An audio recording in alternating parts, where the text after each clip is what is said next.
সুপ্রিয় দর্শক, আমি আফজাল হোসেন স্বাগত জানাচ্ছি সম্পাদকীয়তে। ত্রয়োদশ জাতীয় সংসদের প্রথম অধিবেশনেই উত্তাপ ছড়িয়েছে। রাষ্ট্রপতির ভাষণের বিরোধিতা করে বিরোধী দলগুলো স্লোগান দিতে দিতে ওয়াকআউট ও প্ল্যাকার্ড প্রদর্শন করেছে। স্পিকার হাফিজউদ্দিন আহমদ সংসদে স্লোগান দেয়াকে নিয়ম বহির্ভূত বলে মন্তব্য করেছেন। সংসদে নিরপেক্ষ আম্পায়ারের ভূমিকা পালনের প্রতিশ্রুতিও দিয়েছেন তিনি। এদিকে রাষ্ট্রপতিকে ফ্যাসিস্টের দোসর আখ্যা দিয়ে অভিশংসনের মাধ্যমে অপসারণের দাবি করেছে এনসিপির আহ্বায়ক ও বিরোধী দলীয় চিফ হুইপ নাহিদ ইসলাম। তবে এবারের সংসদ জনপ্রত্যাশা পূরণ করবে এমনই আশা বিশ্লেষকদের। প্রাসঙ্গিক বিষয় নিয়ে আমাদের আজকের সম্পাদকীয় নিরপেক্ষ আম্পায়ার। এ বিষয়ে কথা বলতে আমাদের স্টুডিওতে উপস্থিত আছেন ব্যারিস্টার SM শাহরিয়ার কবির, আইনজীবী, সুপ্রিম কোর্ট, এবং অল্প কিছুক্ষণের মধ্যে আমাদের সঙ্গে যুক্ত হবেন মাসুদ কামাল, সিনিয়র সাংবাদিক। দর্শক, আপনারাও এই আলোচনায় অংশ নিতে পারেন। এজন্য আপনাদের ফোন করতে হবে টেলিভিশনে দেখানো নম্বরে, এছাড়া ফেসবুকের মাধ্যমেও আপনাদের মন্তব্য পাঠাতে পারেন। আলোচনা শুরুতেই জানিয়ে দিব এখনকার প্রধান শিরোনাম। জাতীয় স্মৃতিসৌধ ও জিয়া উদ্যানে স্পিকার ও ডেপুটি স্পিকারের শ্রদ্ধা, বললেন সংসদে স্লোগান রীতি বহির্ভূত, প্ল্যাকার্ড প্রদর্শনকে অসংসদীয় আচরণ বলেছেন বিশ্লেষকরা। এভারকেয়ারে মির্জা আব্বাসের মস্তিষ্কে অস্ত্রোপচার, শারীরিক অবস্থার কিছুটা উন্নতি হলে সিঙ্গাপুরে নেয়ার সিদ্ধান্ত, হাসপাতালে গিয়ে খোঁজ নিলেন প্রধানমন্ত্রী। কোনো তদবির নয়, সব ক্ষেত্রে মেধার গুরুত্ব দেবে সরকার, জানালেন মির্জা ফখরুল। দেশের মানুষ আর প্রতিহিংসার রাজনীতি চায় না, বললেন ডাক্তার শফিকুর রহমান।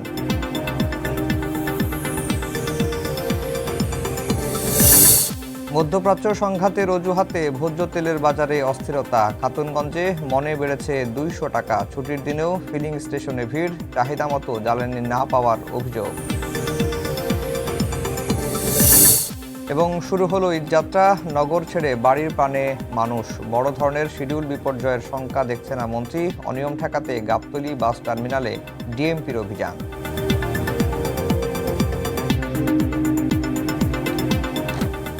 দর্শক, শিরোনাম শুনছিলেন। আমরা আজকের আলোচনার বিষয় দিয়েছি নিরপেক্ষ আম্পায়ার। যেহেতু মাসুদ কামাল ভাই এখন এসে উপস্থিত হননি, শাহরিয়ার ভাই আপনাকে দিয়ে আলোচনা শুরু করি। গতকালের যে ত্রয়োদশ জাতীয় সংসদের প্রথম অধিবেশন শুরু হয়েছে এবং শুরুর দিকটা খুবই প্রাণবন্ত ছিল, শেষটা হয়েছে ওয়াকআউটের মাধ্যমে। এবং ওয়াকআউটের আগে সংসদে স্লোগান হয়েছে, প্ল্যাকার্ড প্রদর্শন হয়েছে। যেটি নিয়ে আজকে স্পিকার কথা বলেছেন, তিনি বলেছেন যে প্ল্যাকার্ড প্রদর্শন আসলে রীতি বহির্ভূত এবং শোক প্রস্তাব, 71 সালের মানবতা বিরোধী অপরাধের দায়ে যাদের সাজা হয়েছে তাদের শোক প্রস্তাব নিয়ে আলোচনা চলছে। বেশ কয়েকটি সংগঠন, বেশ কয়েকটি দল এর প্রতিবাদ জানিয়েছে। সবকিছু মিলিয়ে আপনার বিশ্লেষণটা একটু জানতে চাই। ধন্যবাদ আপনাকে। আপনার মাধ্যমে আপনার টিভি সমস্ত দর্শকদেরকে সালাম এবং শুভেচ্ছা, এবং আপনাকে আসসালামু আলাইকুম রহমতুল্লাহ বারাকাতুহু। প্রথম জিনিস হচ্ছে, এই সংসদ কালকে যে বসছে, এই সংসদ আমার কাছে তো মনে হচ্ছে যে স্পিকার সাহেব যেটা বলছেন, স্পিকার সাহেব মনে ঠিক বলেন। আচ্ছা, স্পিকার সাহেব নিরপেক্ষতার প্রথমে সে নিরপেক্ষতার শপথ ভঙ্গ করছেন। কেন করছেন? এই সংসদ বসবে হচ্ছে জুলাই অধ্যাদেশ আদেশের 10-এর বলে। 10-এ বলা আছে সংসদ নির্বাচন ঘোষিত হইবার 30 দিনের জিগা দিবসের মধ্যে যে পদ্ধতিতে জাতীয় সংসদ প্রথম অধিবেশন আহ্বান করা হয়, অনুরূপ পদ্ধতিতে প্রথম অধিবেশন আহ্বান করা হবে। তাহলে আহ্বানটা কে করবেন? রাষ্ট্রপতি করবেন। কার পরামর্শে করবেন? প্রধানমন্ত্রীর পরামর্শে। রাষ্ট্রপতি তার নিজে করতে পারবেন না, প্রধানমন্ত্রীর পরামর্শে। তাহলে প্রধানমন্ত্রী, তাহলে জুলাইকে, কালকে আমি এই কথা আগেও বলছি, কালকে এই রাষ্ট্রপতির যে ভাষণ বা কালকে যত ভাষণ, জুলাই সব বলতেছি, জুলাই সনদ নিয়ে কথা বলতেছি। দ্বিতীয় কথা, সরকার যখন 133টা অধ্যাদেশ সেটা প্লেস করলেন বিল আকারে, সেখানে জুলাই আদেশটা ছিল না। এখানে ওনারা একটা কথা বলতেছেন, আদেশকে তো অধ্যাদেশ না হলে তাকে কি করা যাবে না, আইনে প্রণয়ন করা যাবে না। আমার চেয়ে তো আমার শ্রদ্ধাভাজন আইনমন্ত্রী, উনি অনেক ভালো জানেন যে 152-তে আইনের যে সংজ্ঞা দেওয়া আছে, সেখানে বলা আছে ল মিনস অ্যাক্ট, অর্ডিন্যান্স, অর্ডার। তাহলে অর্ডারটা কি? একটা আইন। সেকেন্ড কথা, এটা কি? Provisional constitutional order 1972। এই প্রভিশনাল কনস্টিটিউশন অর্ডার 1972 থেকেই তো এই কনস্টিটিউশনের উৎপত্তি। হুম। এই কনস্টিটিউশনের উৎপত্তি ওনারা যে বলতেছে চাচ্ছে যে এই অর্ডারের কোনো ভ্যালু নাই, তাহলে এইভাবে যদি আমি ধরি প্রভিশনাল কনস্টিটিউশন অর্ডার থেকে 72-এর সংবিধান, তাহলে 72-এর সংবিধান যদি অর্ডার থেকে সৃষ্টি হয়ে থাকে, তাহলে আজকে এই অর্ডার 10-এর থেকে কেন জুলাই পরিষদ আহ্বান করলেন না? এবং আহ্বান করার একটা লাস্ট দিন আছে 13 তারিখে, এবং আহ্বান করার জন্য আপনি কি করবেন? আপনি তো তাহলে প্রধানমন্ত্রীর, তাহলে আজকে প্রথম জিনিস হচ্ছে প্রধানমন্ত্রী জুলাইকে ধারণ করছেন না, এটা একদম স্পষ্ট। কারণ তিনি যদি না ডেকে থাকেন, কারণ আগামী রবিবার হচ্ছে লাস্ট ডেট এটা ডাকার, রবিবারের মধ্যে যদি এই অধিবেশন তিনি না ডাকেন, তাহলে প্রধানমন্ত্রী, বিএনপি তো করছে না, সাথে প্রধানমন্ত্রী যিনি আজকে এই জুলাইয়ের জন্য আজকে বাংলাদেশে আসতে পেরেছেন, আজকে প্রধানমন্ত্রী হয়েছে, রোববারে অধিবেশন ডাকা আছে। বললাম দ্যাট ইজ লাস্ট ডে, অধিবেশন ডাকা আছে, কিন্তু সংস্কার পরিষদের অধিবেশন তো এখনো ডাকেননি। কারণ আপনাকে তো বলতেছে কি 10, যে একই পদ্ধতিতে জাতীয় সংসদের প্রথম অধিবেশন আহ্বান করে অনুরূপ পদ্ধতিতেই অধিবেশন আহ্বান করতে হবে। আপনাকে তো অধিবেশনটা আহ্বান করতে হবে, কোন অধিবেশনটা? যে অধিবেশনটা সাথে কি বলতেছে সংবিধান সংস্কার পরিষদের অধিবেশন। তাহলে সংবিধান সংস্কার পরিষদের অধিবেশনটা আপনি ডাকলেন না, তাহলে এটা কি জাতির সাথে প্রতারণা হলো না? সেকেন্ড কথাটা, আজকে এই যে কথাটা বললেন স্পিকার সাহেব, এখন অনেক কথাই তো আসে, খালি একটুকু বলি। রাষ্ট্রপতি যে কথাগুলো বলছেন, রাষ্ট্রপতি প্রথম কথা বলছে আওয়ামী লীগ ফ্যাসিস্ট। যে আওয়ামী লীগ ফ্যাসিস্ট, সে আওয়ামী লীগের রাতের ভোটারদের দ্বারাই তিনি রাষ্ট্রপতি নির্বাচিত হয়েছে। তাহলে তিনি নিজেও বললেন গণতান্ত্রিক কোনো ব্যবস্থা গত 15 বছর ছিল না, অল আর অ্যাডমিশন। এই অ্যাডমিশনের পরে একটা রাষ্ট্রপতি থাকে কিভাবে? থার্ড কথাটা, সেটা তো আর রাষ্ট্রপতির কথা না, রাষ্ট্রপতি বক্তব্য দিয়েছেন, সেই বক্তব্যটা তো মন্ত্রিসভায় অনুমোদন হয়েই বক্তব্য দিয়েছেন। আচ্ছা, যদি তাই দিয়ে থাকে, তাহলে কালের কণ্ঠে যে কথাটা বলছে সেটাও কি মন্ত্রিসভা অনুমোদন করছে? যে ইউনূস সরকার তাকে গৃহবন্দী করে রাখছে, ইউনূস সরকার তাকে কথা বলতে দেয়নি, বিএনপি তাকে রক্ষা করছে, তাহলে এটাও কি তাহলে মন্ত্রিসভার কথা? মানে দুইটা যদি কথা এক হয়ে থাকে। আর একটা জিনিস আপনাকে বলি, আপনি একটা দল থেকে আপনাকে করে দিল, ধরে নেন ওখানে লেখা থাকলো যে আমি একটা রাজনৈতিক আদর্শে বিশ্বাসী, আমি তো পদত্যাগ করবো। যদি কেউ যদি আপনার মতের সাথে মিল না হয়, তাহলে কি আপনাকে পদত্যাগ করা থেকে কেউ আটকায় রাখতে পারবে? পারবে না। দ্বিতীয় যে জিনিসটা বললেন, রাষ্ট্রপতিকে দিয়ে আপনি কেন পড়ালেন? বললেন এটা সংবিধানের বাধ্যবাধকতা। তো সংবিধানের বাধ্যবাধকতায় তো আপনি কোথায় আছে? অভ্যুত্থানের মাধ্যমে প্রধানমন্ত্রী মন্ত্রিসভা জোর করে ফেলে দেওয়াটা, এটা কোথায় আছে? আপনি বলতেছেন প্রধানমন্ত্রী, যেমন আমরা এখন বললাম যে অধিবেশন ডাকতে পারবে না, প্রধানমন্ত্রী ছাড়া তো আপনি সংসদ বাতিলও করতে পারবেন না। এই সংবিধান করতেছে, এই সংবিধানে প্রধানমন্ত্রী বাতিল না করলে, জরুরি অবস্থা জারি না হলে, আপনি তো কোনোভাবে ইলেকশন 29 সালের আগে করতে পারেন না। তো আমার কাছে মনে হয় যে বিএনপি যে জাল বিছাচ্ছে, সেই জালে বিএনপি নিজেই ঢুকে যাচ্ছে। এবং এই যে স্পিকার সাহেব বলছেন প্লে কার্ড না দেখানো, প্লে কার্ড না, পৃথিবীর বিভিন্ন দেশে প্লে কার্ড কেন, বিভিন্ন দেশে মাথায় ব্যান পরে ঢোল পর্যন্ত নিয়ে গেছে বিভিন্ন দেশে পার্লামেন্ট। তো আজকে এই কথাগুলো এইভাবে না বলে যদি এইভাবে বলা যায় যে আপনাকে, যে রাষ্ট্রপতিকে কখনো লেজিটিমেসি দেয়নি কেউ, এই রাষ্ট্রপতি আওয়ামী লীগের প্রেতাত্মা, এই কথা সবাই বলছে। এই রাষ্ট্রপতি কোনদিন এই দেশকে ধারণ করে না। তার চেয়ে বড় কথা, এই রাষ্ট্রপতি এই দুটা সাক্ষাৎকারে এটা প্রমাণ যে আওয়ামী লীগ তার স্বার্থে দেশকে, সার্বভৌমত্বকে, সবকিছুকে বিলীন করে দিতে পারে ক্ষমতার জন্য। এটা আরেকটা দিক হচ্ছে যে শোক প্রস্তাব নিয়েও যেটি অনেকেই প্রতিবাদ জানিয়েছেন, যেখানে শোক প্রস্তাবের মধ্যে 71 সালে যেটি বললাম যে এটা দাঁড়াইছে কারা, কেউ কিন্তু সংসদের মধ্যে বোধহয় কেউ জানায়নি। আজকে জানিয়েছেন, বাংলাদেশ বাংলাদেশ কমিউনিস্ট পার্টি জানাতে পারে। তাহলে বাংলাদেশ কমিউনিস্ট পার্টি যদি জানায়, তাহলে বাংলাদেশের আগের শোক প্রস্তাব থেকে সাজিদুর রহমানের নাম, তারপরে আব্দুর রহমান বিশ্বাসের নাম, সবার নাম তো তাহলে আগে মুছতে হবে। তাহলে মুছতে হবে। আপনি তো আজকে হঠাৎ করে এটা বলতেছেন কেন? আপনি যদি বলেন স্বাধীনতা বিরোধীরা নাম, যারা এমপি ছিল মানুষ তো তাদেরকে ভোট দিয়েছে রে ভাই। আপনি স্বাধীনতার বিরুদ্ধে বলতেছেন কেন? যারা 40% ভোট, শোনেন, যারা 1%ও ভোট পায় না, তারা 40% লোকের মানে কি বল, গণতন্ত্রের প্রতি কমিউনিস্ট পার্টি কোনদিন শ্রদ্ধাশীল ছিলেন না। সেই জন্যই বাকশাল করছিল। এবং এখনো তাদের যে মানে জাসদের যারা আজকে আওয়ামী লীগকে সমর্থন করে, আমার খুব অবাক লাগে। তাদেরই বন্ধুবর, তাদেরই পিতা, তাদেরই চাচা তাদেরকে এই শেখ সাহেব হত্যা করছে। তারপরও তাকে খুনি বলতে পারবেন না। কিন্তু আপনি 71 সালে ওই কথাটা কে জানো, সালাউদ্দিন সাহেব বলছেন। সালাউদ্দিন সাহেব খুব ভালো কথা বলছে। তাহলে মুক্তিযোদ্ধারও বিচার হতে হবে রাজাকারকে হত্যা করার জন্য।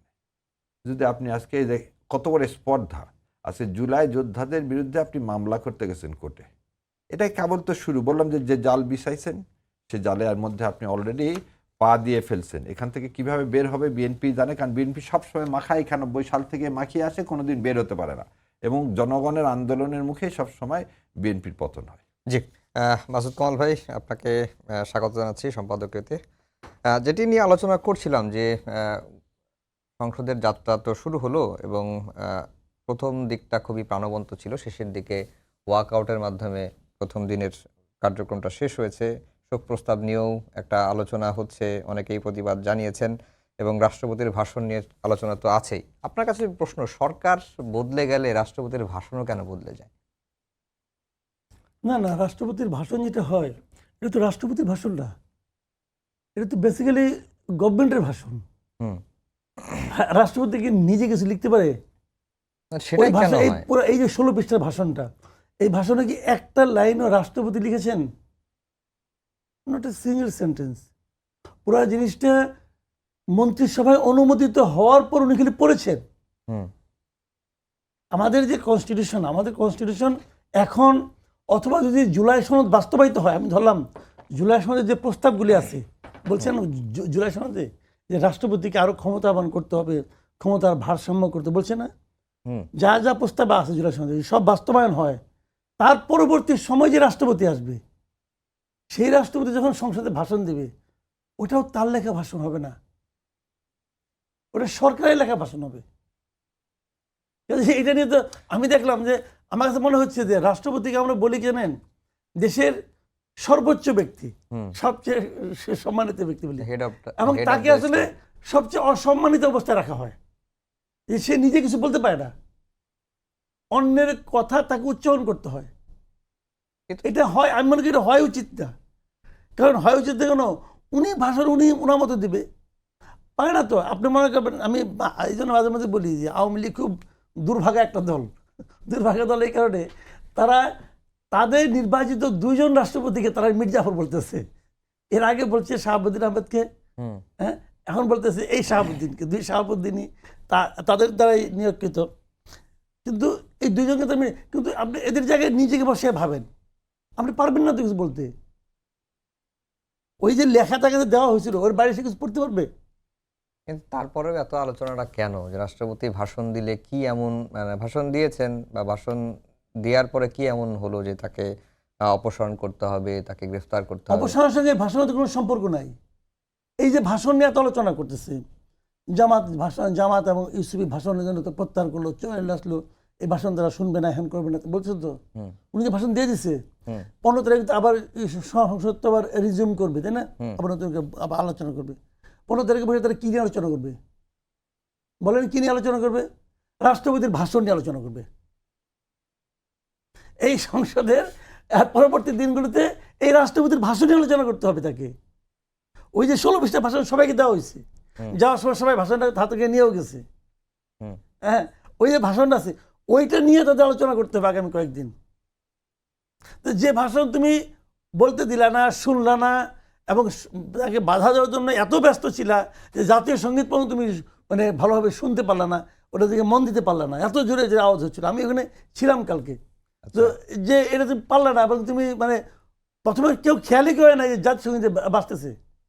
রাষ্ট্রপতি ঢোকার সঙ্গে সঙ্গে জাতীয় সঙ্গীত বাজা শুরু করে, এটা তো ভাই নিয়ম। তারা খেয়ালও করে না, খেয়াল করেনি কিন্তু ওই কারণে আমি অনেকে বলতেছে যে অবমূল্যায়ন করছে, ওগুলিটা আসলে খেয়াল করে না ভাই, হইচইয়ের মধ্যে খেয়াল করে না। কিন্তু আমার কথা হলো কি, রাষ্ট্রপতি ঢোকার সঙ্গে সঙ্গে তো মানে জাতীয় সঙ্গীত বাজা শুরু করে, তো ওইটা বাজার পরে আপনি দ্বারা মানে এত তারা ব্যস্ত ছিল এটা নিয়ে, এত সিরিয়াসলি তারা এটাকে নিয়েছে, নিয়ে এটা তারা নিতেই পারে, তাদের পলিটিক্সের নিয়ে আমার কোনো বক্তব্য নাই। কিন্তু আপনি যে 15 তারিখ থেকে যে আপনার আবার সংসদ শুরু হবে, এই সময় আপনি আলোচনা করবেন কি নিয়ে? আলোচনা হবে রাষ্ট্রপতির ভাষণ নিয়ে।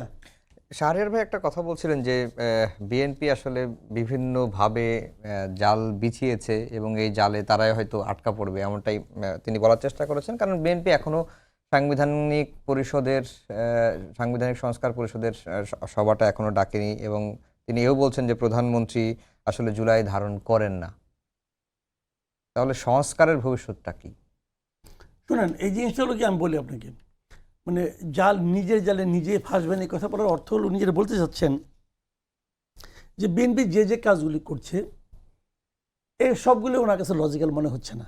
একদম বিএনপি কিছু কিছু জিনিস অ্যাভয়েড করে যাচ্ছে, বিএনপি কিছু কিছু জিনিস হয়তো সংবিধান সম্মতভাবেও করছে না, এগুলো তো আছেই। সত্যি কথা বলতে কি আপনার মানে এরা এত ভজগোট বাঁচত না, বুঝছেন? এটা বাচ্চা কেন জানেন? 8 তারিখে শপথ নিয়েছে না, মানে শেখ হাসিনা চলে গেছে, একটা সরকারের পতন তো হয়েছে, কিসের জোরে হয়েছে? সংবিধানের কোন ধারায় হয়েছে? সংবিধানের কোনো ধারা অনুযায়ী হয়েছে? হয় নাই, গণ আন্দোলনের মুখে হয়েছে। ওকে, তখন আপনাদের উচিত ছিল এই সংবিধানটাকে স্থগিত করে দেওয়া, তাহলে এত ভজগোট আর বাজে না। এখন আপনাদের শখ হয়েছে যে আপনারা সাংবিধানিক সরকার হবেন, এবং এই শখের ঠেলায় আমরা মাঝখানে পেয়েছিলাম না, ঠেলায় তবে ঘুরতে গেছে, এখন এটা হলো এরকম ঠেলায় আনন্দে ঘুরতে গেছে। এত শখ হয়েছে তারা সংবিধান রাখবে, আবার সংবিধান মানবে না, আবার প্রয়োজন মতো রাখবে, প্রয়োজন মতো মানবে না। ভাই আমি বলি, এগুলো তো আমরা অন্তর্বর্তীকালীন সরকারের সময় দেখেছি। ওটাই তো সমস্যা, তো ওখান থেকে তৈরি হয়েছে। আচ্ছা, আপনি তো মানতে পারতেছেন না, আপনি সব মানতেছেন। সংবিধান মানলে তো আপনি সংবিধান চেঞ্জও করতে পারেন না, তো আরেক যন্ত্রণা তো আপনি তো করতেছেন। তো এখন এত কিছু করার দরকার ছিল না, প্রথমেই সংবিধানটাকে স্থগিত করে দিত, এখন দিয়ে যা যা দরকার আপনি করতেন, করে নিয়ে পরে আপনি ঠিকঠাক করতেন। এখন বের হওয়ার উপায় কি? এখন বের হওয়ার কোনো উপায় নাই, যেমনি বেরোবেন অমনি দোষ বেরোবে একটা। এই যে বইটা হয়েছে আইনের বইটা নিয়ে, আপনি যেমনি বেরোবেন যা করবেন চাইলে ওইটার মধ্যে ভুল ধরতে পারবে কিন্তু এখন তো ভুলের রাজত্বে সবাই আছেন, এখন এই ভুল সংশোধন আর আগ পর্যন্ত এরকমই চলবে। আমি কোনো পর্যায়ে আমি একটা ছোট্ট এক্সাম্পল দিয়ে বোঝাই আপনাকে। প্রথমে কালকে সংসদের প্রথম আলোচনাটা অধিবেশন সভাপতিগুলোকে খন্দকার মোশাররফ হোসেন, ওনার তো করার কথা ছিল না সংবিধান অনুযায়ী। এবং নর্মালি কি করতে হয়, আগে সংসদের যিনি স্পিকার উনি, আমি বলবেন স্পিকার পদত্যাগ করছে, হ্যাঁ করছে। আবার স্পিকারের পদত্যাগের মধ্যে লেখা আছে যে 73-2 পদত্যাগ করছে সে, ওটার মধ্যে লেখা আছে 6, দেখেন 73-6 লেখা আছে যে যতক্ষণ পর্যন্ত নাকি সে নতুন স্পিকারের কাছে দায়িত্ব না দিবে ততক্ষণ পর্যন্ত উনি বহাল আছেন বলে গণ্য হবে। আপনি কি করবেন? আপনি করবেন নাকি? তাহলে উনি তো বহাল আছেন, ওনাকে নিয়ে আসেন। আচ্ছা, ওনাকে তো পাওয়া যাচ্ছে না, কে বলছে পাওয়া যাচ্ছে না? রাষ্ট্র সরকারকে একবারও বলছে যে শিরিন শারমিন চৌধুরী হাওয়া হয়ে গেছে? শিরিন শারমিন চৌধুরী তো ক্যান্টনমেন্টে ছিলেন, তো ক্যান্টনমেন্ট থেকে বেরিয়ে আসার পর উনি কোথায় গেলেন? ওনাকে আপনার কার কাছে দিলেন? উনি কোথায় গেল কেউ জানে না তো। তাহলে আপনি ঠিক আছে, তাহলে ওনাকে তো আপনার আনতে হবে। তাহলে আমি যদি বলি অন্তর্বর্তীকালীন সরকার শিরিন শারমিন চৌধুরীকে গুম করিয়াছে, এটা আপনি জবাব দেবেন কি করে? যদি আমি অন্তর্বর্তীকালীন সরকারের কাছে তো ভাই শিরিন শারমিন চৌধুরী তো আমার মতো এলেবেলে কেউ না, সেটা ভিআইপি লোক, তো তাকে নাই হয়ে গেল কেমন করে? তাকে আনতেন। আচ্ছা, সে নাই, ডেপুটি স্পিকারকে আনেন। ডেপুটি স্পিকার কোথায়? কারাগারে। উনি কি কনভিক্টেড না? তো ওনাকে আমি জামিন দিয়ে নিয়ে আসেন। ভাই কয়েকটা মিনিট। এখন যদি কেউ বলে আপনি এটা করে তো বেআইনি কাজ করছেন, হ্যাঁ করছে, সত্য কথা করছে, তাহলে আপনি কি বলবেন বলেন? জি, শাহরিয়ার ভাই, আপনার একটা বক্তব্য দেখলাম আমি, যে রাষ্ট্রপতির ভাষণ নিয়েই, যে রাষ্ট্রপতি যেগুলো বলেছে সেগুলো তিনি আসলে রাজসাক্ষী হিসেবেই মানে গণ্য করা যায়, আসলে কি তাই? আচ্ছা, প্রথমে আমি ভাইয়ের কথাগুলো সবগুলোকে অ্যাডপ্ট করে নিয়ে বলতে চাই। টাইম কম আজকে, হাতে সময় খুব কম পেয়েছে। একদম সময় নিয়ে বললাম। ভাই প্রথম বললো যে রাষ্ট্রপতি বলতে পারে না, সেজন্য আমি বললাম যে তাহলে রাষ্ট্র বিষয়ে কোনো কথা, এই কালোর কণ্ঠের যে কথাটা, এটা তাহলে বিএনপির কথা, এবং বিএনপি এই রাষ্ট্রপতিকে যে বলালেন ইউনূস সাহেবের বিরুদ্ধে। যদি ভাইয়ের কথা ঠিক হয়, ভাইয়ের কথা ঠিক না, যদি এই ৭২-এর কনস্টিটিউশন ঠিক হয় তাহলে কালের ভাই বা আমার না, ৭২-এর কনস্টিটিউশন ঠিক হলে তাহলে কালের কণ্ঠতে যে সাক্ষাৎকারটা দিয়েছেন সেই সাক্ষাৎকারটা তাহলে বিএনপি তাকে দিয়ে দেওয়া হয়েছে। দ্বিতীয় কথা, এই সংসদে যখন আপনি বক্তব্য দিবেন, যে ভাই বললো না এটা নিয়ে আলোচনা হবে সামনের দিন থেকে, তার আগে আমি বলি, আমি যদি বিরোধী দলের হতাম তাহলে আমি আগামী সংসদে রবিবার দিন দাঁড়ায় প্রথমে বলতাম এই সংসদ এই সংবিধানের আওতায় চলতেছে না, এই সংবিধানের আওতায় চলতেছে না, মানে 10 তারিখে 10টা এই মানে এই আদেশ অনুযায়ী, 10-এর আদেশ অনুযায়ী যদি আপনি আগামী 13 তারিখে যদি এই সংস্কার অধিবেশন না ডাকেন তাহলে আপনার এই সংসদের লেজিটিমেসি নেই, এই সংসদের কোনো লেজিটিমেসি নেই।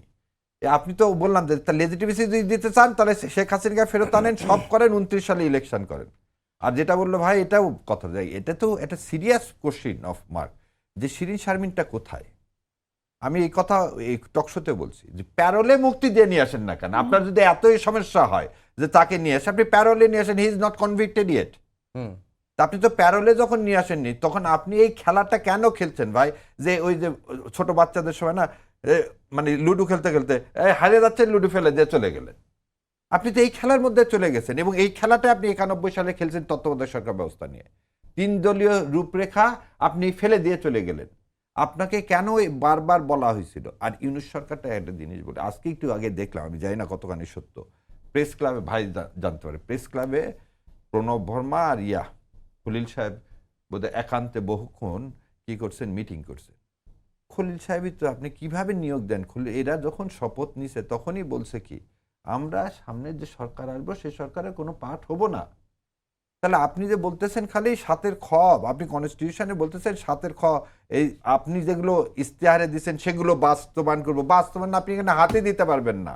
7-এর ক যতক্ষণ আছে এখানে বিদ্যমান, আপনি সংবিধানে হাত দিতে পারবেন না, হাত দিলে দেশদ্রোহী। সেজন্য বললাম যে জালে অলরেডি কি হয়ে গেছেন, ফেসে গেছেন, এবং ফেসে যে কি হবে, আপনি আর বের হতে পারবেন না। বের হতে না পারলে কি হবে, আপনার কিন্তু করুণ পরিণতি হবে। তো আগামী রবিবারই হচ্ছে আপনার জন্য লাস্ট, আপনি আবার ফিরে আসেন। এই আর আদেশের কথা, আর অধ্যাদেশের কথা বললামই তো, 152-তে আইন মানে কি তাতে বলাও আছে আদেশ, আর দেখালামই তো 72-এর সংবিধানই হয়েছে আদেশের বলে। এবার আপনার প্রশ্নের একটা উত্তর দিই।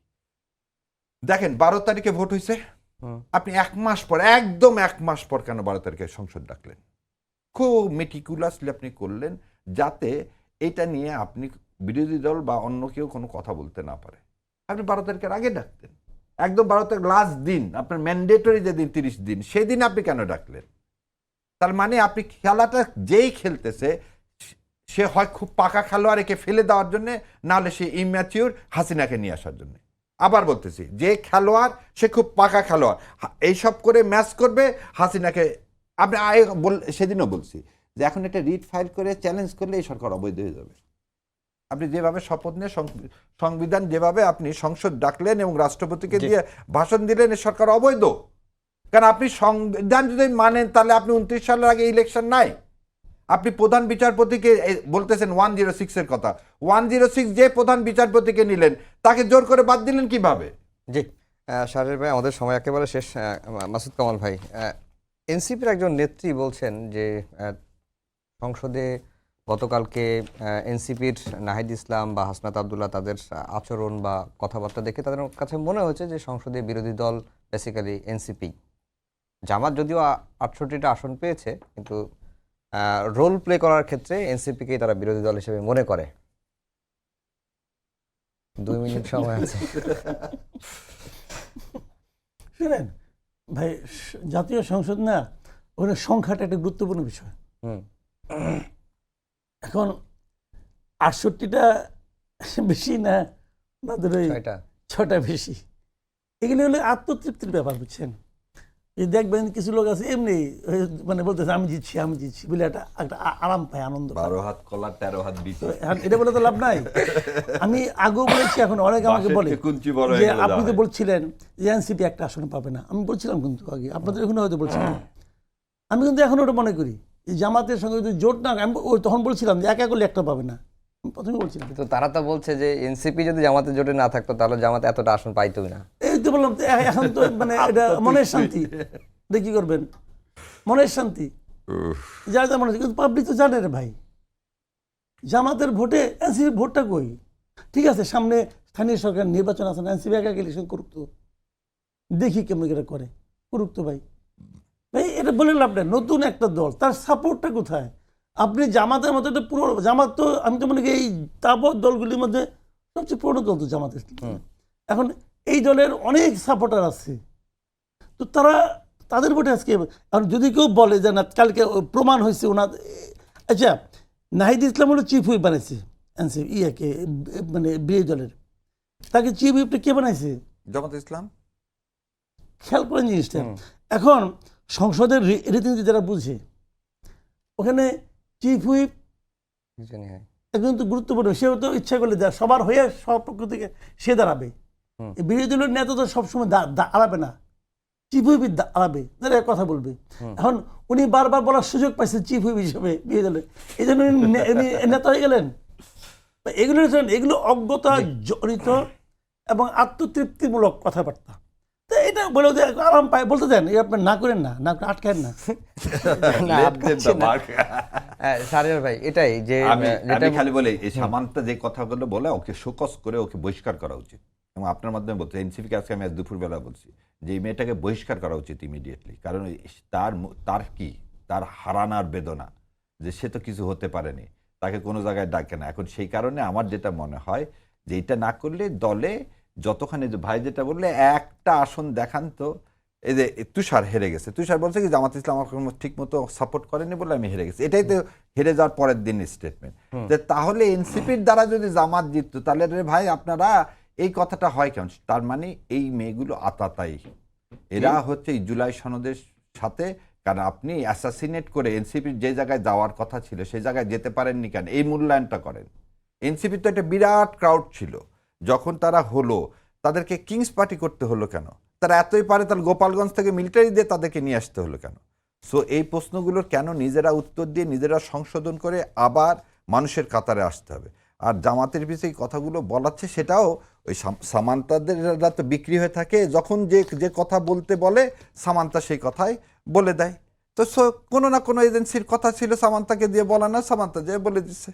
জি, শাহরিয়ার ভাই, মাসুদ কামাল ভাই, দুজনকে অসংখ্য ধন্যবাদ। আজকে সময় কম, অন্যদিন বেশি সময় হলে আরো বেশি আলোচনা করতে পারবো। সবাইকে ধন্যবাদ জানিয়ে শেষ করছি আমাদের আজকের সম্পাদকীয়। আগামীকাল আবারও দেখা হবে একই সময়ে। শুভরাত্রি।